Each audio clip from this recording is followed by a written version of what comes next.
in America, as we speak, right now, there is an army of 13,000 convicted murderers just roaming free. This is something that has been well documented and is well known.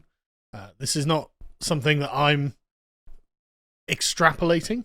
This is completely understood by the Immigration and Customs Enforcement and various other agencies that track this sort of stuff. In total, there are 435,000 known criminals wandering free in America. Well, known criminals as in having prior criminal convictions before breaking in. Having been convicted, yeah. Yes. Having been convicted of a crime in their home countries, having crossed the border illegally, having engaged with ICE, and then been let free to wander around in the United States. Yeah. So you can add that number to the existing 10 million that we also know went in under Biden and Harris. Yes. So there are at least 10.5 million illegals / known foreign criminals that came in the last 4 years that now Trump has to deal with. Yes. And like I said, of those, we know that nearly 500,000 are convicted criminals and at least 13,000 are convicted murderers. And so that's concerning. A lot of people are worried about that.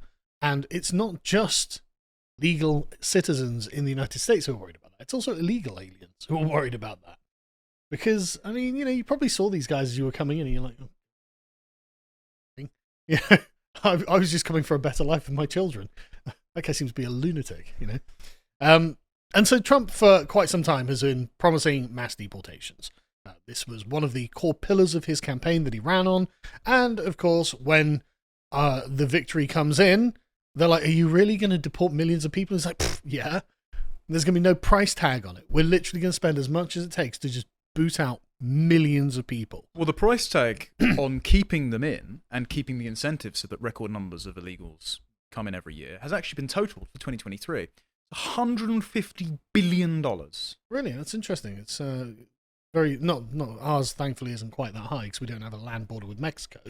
But yeah, it just costs billions and billions and billions. Yeah, so you could, I don't know, conscript the entire Ryanair fleet into deporting all these people, and it would cost far less and be done over a series of maybe a couple of years and save you loads of money. That'd be nice. Well, you won't be surprised to hear this, but the liberal media doesn't agree with that analysis. They think that, in fact, they make us money. That's because GDP is factored into government spending. Other way round. So the more the GDP goes up is only because you're spending more money on illegals. So as long as line go up, including the line of murders, that's fine. Any thoughts on what should happen to the illegals? Well, I think the first thing that I believe Trump should do is he should toss out the whole inauguration and January 20th stuff. He should go down to the southern border, kind of swear on a Bible there, and then start doing what he promised to do. I mean, there is the expectations for this Trump presidency are significantly higher than they were for the 2016 presidency. And I don't want to use this because young people might be watching this show as well, so karma may not be the B word, if I try to be politically correct, but the possibilities he has now are so much larger than they would have been if he would have won re-election, or if they would have granted him re-election, like that's probably the proper term, in 2020, because now he has a much more which I think is a good thing, he has a much more idiosyncratic team. He has some really interesting thinkers in his team. Some names are known, like whether it's Robert F. Kennedy or Elon Musk, but there are some other people as well who I think are quite interesting. And now he must create the conditions for them also to be successful. So there are two things. One is the deportation of illegals out of the country, but the other thing is the deportation, let's put it this way, of unreliable bureaucrats out of government. Because the big problem, we talked about this on the show previously, is you can have all the best people in leading position. If the entire bureaucracy is working against you, as it did in the first Trump administration, from the State Department downwards to all the other departments, he needs to do that as well. So dust off the whole project 2025 and implement as much as you can.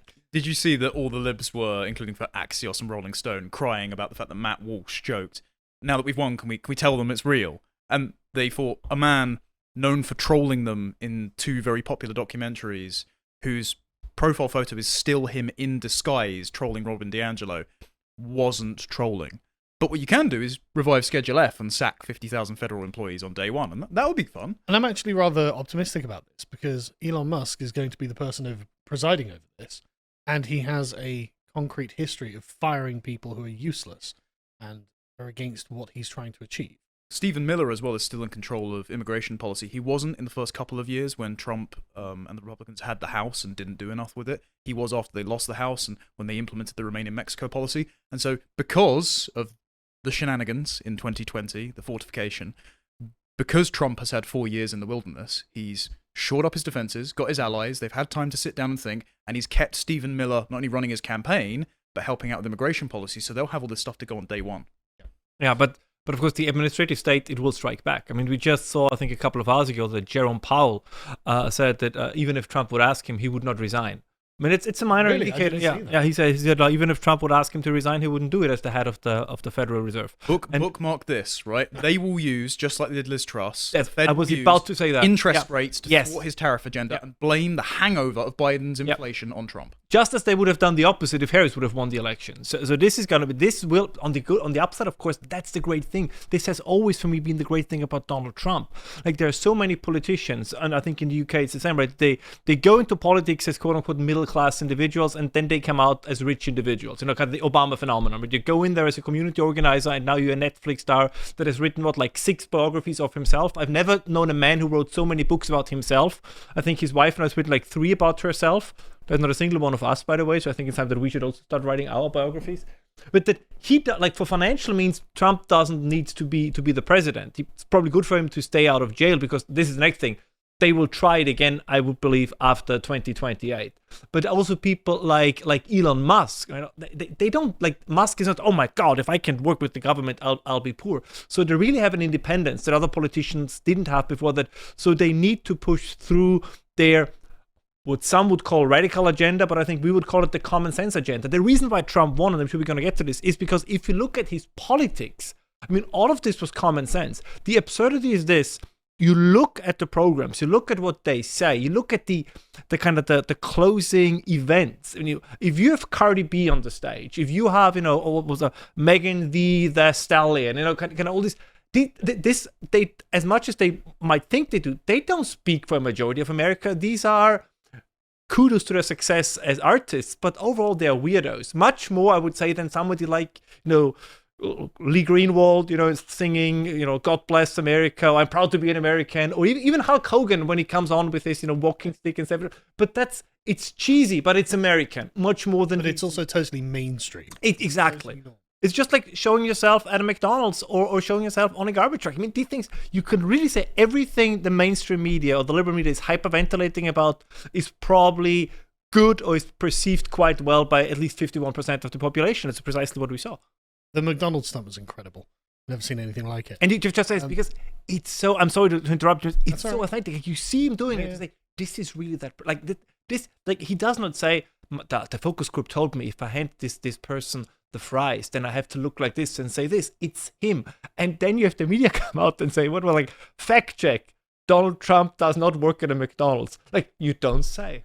Don't say. What I particularly liked about that is you would never see someone like Hillary Clinton, Obama, or Kamala Harris doing the same thing, because they fundamentally perceive McDonald's as a low status job. They see McDonald's as ignoble. Whereas Donald Trump says, no, it's a perfectly noble job. And I'm going to, here we go, have some fries. I eat McDonald's all the time, blah, blah, blah. It's like Donald Trump hasn't got this pretension that they're trying to essentially lay on him. And that's why it works so well. In 2004, John Kerry and his wife, what was her name? Theresa Heinz. They went to, I think, a Chili, so one of these, or was it a Carl's Jr., one of these places, and you could see them ordering, I think it was a Frosty and something else, and you could see the awkwardness, right? Because before their campaign, they never set foot into a fast food restaurant, into a fast food chain, and that's simply like Elizabeth Warren trying to open a beer. Yes, yeah, or Tim Walz trying to load a shotgun, right? Yeah. Or the football coach posting about football stuff, you say this guy has never played a game of football his entire life. There were revealing moments about Trump's authenticity on the campaign trail. Obviously, it was the McDonald's bit where the guy drives up and goes, "I'm just an ordinary guy," and he's go, "You're not ordinary at all." Yes, he genuinely thinks that all of his supporters are extraordinary. But the other one was when he was still president, when he was walking over to the helicopter and a Marine's hat just blew off, and he walked after it, chased it down, and just gave it back to him. Most people would ignore it. He actually does care, and it's nice to see. But it's these small things, like when he was at the McDonald's, pointing out that his fingers weren't touching the fries as he was losing them. Again, it's such a small thing, but only if you had already previously thought about this would you mention something like that. It can't be faked. But anyway, so there are Latino or Latin, I'll just call them, Republican activists in Texas, because there are a lot of Hispanics in Texas, and one of them says, well, he's not meaning to go and deport every family that crosses the border. He just means to deport the criminals and sex offenders. So what I love about this is that Trump's agenda is so obviously the correct agenda that even the people who are going to be affected by the agenda are like, yeah, he probably should do that. Yeah. Well, I also like the presumption that I think that there was like a Netflix show about this where as soon as Trump became president, I think it was 13 Reasons Why. Don't ask me why I've watched this. But in the second season, they made the Hispanic character in the first season who was really good. Immediately, his entire family are illegal migrants. Oh. And it's the default assumption by all these progressive activists is, why did you Hispanics vote for Donald Trump? He's going to deport you too. And all the Hispanics are like, Gringo. Citizen, what are you talking about? Are you calling me a rapist? Like, what? Why do you presume that? So anyway, yeah, Trump stands by this. He says, look, there's no price tag on this. It doesn't matter how much it costs. We want to make the border strong and powerful. And we still want people to come to the country, just controlled migration, which a lot of people take issue with. But I think the important thing to remember is America's a bigger country than ours, and it's not in the same place as we are. But one thing I really like is The Independent gives us the stock liberal response to this, where they say, using the full force of federal, state, and local law enforcement agencies to identify, detain, and deport millions of people living in the US without legal permission could cost more than $967 billion over 10 years. We'll pay it. Now what? By the way, that's not even 100 days of running the US government, which I think is raking up $1 trillion every 100 days. I thought you were going to say the NHS, but you would probably also have been correct. But you're absolutely right. It's unbelievable amounts of money. But also, just a simple calculation, right? The US has had record illegal migration in the last 4 years, and yet the inflation was, 13% in one of the years of Biden's administration, I think 2022? So why, if the illegal migrant population, which is apparently so industrious and productive, despite fleeing from failed states that they couldn't make as industrious and productive as America, we can't answer that question, why is America not in a booming economy? Great question. Well, they do point out that, did you know, undocumented immigrants paid federal, state, and local taxes of nearly $9,000 per person in 2022. How do they know that? Also, if they're undocumented, how have they got Social Security to the extent where they can pay that? Are they committing Social Security fraud? Do they not get sent a tax form they have to fill out and send back in America? Yeah, they do. How does the government know that they're there to send them? How could you possibly? Why would you do it? If you're like, yeah, they don't know I'm here, I'm not going to pay any tax. Well, I think one thing they do is, for example, like if you have an area where I know that lots of illegals live there, they can look at how many cheeseburgers were sold in that area, and then you can say, okay, 20,000 cheeseburgers were bought by illegals, and that means that on these 20,000 cheeseburgers there were $1 in tax, so therefore they're specifically talking about the state taxes that are levied on people. They're not talking about VAT or pay on goods. So, and they have an exact number, $8,889. It's like, I don't think you know that at all. No, that's great. That's great. They know that, so we know where they all are. So therefore, we can enforce the law. Yeah, so surely half the job is done. So you can, as we've discussed, it doesn't really matter. Even the people who are going to be adversely affected by this policy know that really you should do the policy. America, like everywhere else, is going downhill because of unchecked immigration. And so Trump has just been winning in every demographic. This is surveys done by Northeast University. And if we scroll down, we scroll down, we get the Latin men and Latin women. And as you can see, Trump massively increased his vote share with both cohorts. Because, maybe he's going to deport my gran, but damn it, they have to go. They have to go back. It's just too much, and I'm not even joking when I say that. This particular woman, for example, Abigail Solorazno, I can't pronounce it. She says, "Well, look, my parents are illegals, but I'm definitely voting for Trump because they have to go back." They crossed the southern border after a long journey from Nicaragua more than 3 decades ago, surrendered to the authorities, claimed asylum, and then raised their daughters in Miami. Now, Abigail is one of the growing number of Latinos who think that, like her parents, should be turned away. You don't know their background, she says. We don't know what they're doing. It's scary. Yeah, Yeah, it is. When you've got literally hundreds of thousands of convicted criminals, tens of thousands of murderers. And yeah, I mean, I'm not saying that they're all bad or anything. You're going to get some who are like, yeah, that guy shouldn't be here. This guy's a maniac. You need to start deporting people. Your mum and dad are going to go, maybe. This is Ayaan Hirsi Ali's opinion about Somalians. Yeah. She literally is an asylum seeker to the Netherlands, now lives in the US, and now she's turned around and gone, yeah, loads of them are committing crime, loads of them are radical Islamists. Why are you bringing them in? Are you mad? Yeah, you don't Somalis, says the son. I mean, a lot of this is, and quite rightly, pulling the ladder up after them, and that ladder's going to need to be even longer as the wall gets 10 feet higher. There shouldn't have been a ladder in the first place. And But, I don't believe the numbers. Like we talked about this shortly before the show. I mean, I went back. I think the first one who like Ann Coulter was talking about this almost 20 years ago. The number was always these miraculous 12 million. Like we have been talking now for 30 years. This started even after 9/11. We have 12 million illegal immigrants in the United States. Are you seriously telling me that nothing changed in the last 20 to 30 years, that number is still exactly the same 12 millions as it was in 1999, if it was 12 million in 99, because a lot of this is supposedly self-reported, so I guess many people are illegal in the country don't really say, yes, sure, I'm here illegally. Oh no, I'm absolutely certainly do, just like they pay their taxes, even though they don't have to. Like, of course. But that's the thing, like they throw all these numbers at you, and at some point you say they're not true. I mean, think this just came out shortly before the election actually took place. There were all these news pieces that say, although people say that they feel that crime has risen, in fact, statistics show that violent crime has gone down. And then like 3 weeks before the election, it's all of a sudden, well, the FBI has kind of secretly updated the numbers. They revised the numbers, and it did not go down, I think, by like 2.1%. It went up by 4.5%. And the same with the economy. There's a couple of interesting kind of economic bloggers out there like Noah Smith and others who said, it's all not true. The economy is doing great. Inflation is not a problem. People are imagining all of this. What do you mean you imagine this? Like if you can tell whether you get poorer or not, and then some economist comes along and say, no, you're doing much better than you did 4 years ago. I said, no, I don't. Yes, you do. Yes, you do. And then I just lost my house. Do you have a study for that? Yeah, exactly. What do you mean? Like normal households, they put aside, I don't know, a few $100s a week or whatever it is for groceries. This is how much we spend on groceries. It's fairly reliable, and then we'll see what offers are on, blah blah blah. And if that isn't producing enough food to feed the family for that period of time, you feel it, you notice it. You don't need anyone else to tell you this. I know because this is not happening to my household.